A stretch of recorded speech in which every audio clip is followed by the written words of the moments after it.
مهجور.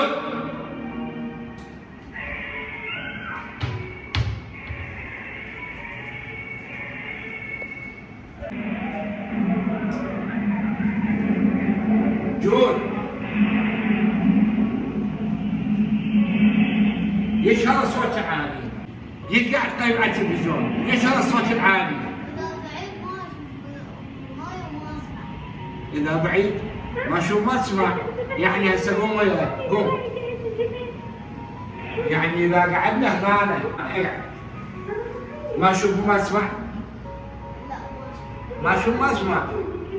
تعال قوم، قوم، تعال لا يمي، تعال أنا بصف جد، اقعد، اقعد، اقعد، اقعد، ولا يموت. خلنا نصير هذا.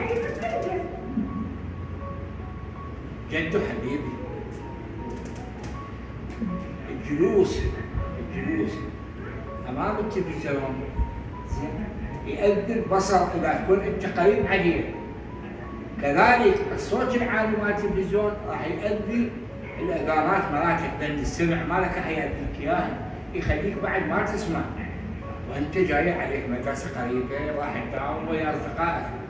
شو تقول لهم؟ ما اسمع، ما اشوف، لبسوني نظاره.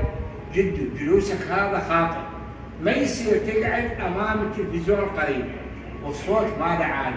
نقعد هنا هسه نباوع، احنا باوع شو الصوره واضحه والصوت واضح. زين؟ بعد ممنوع تقعد قدام التلفزيون قريب وصوته عالي. تهم جدو؟ زين؟ الوصل حبيبي.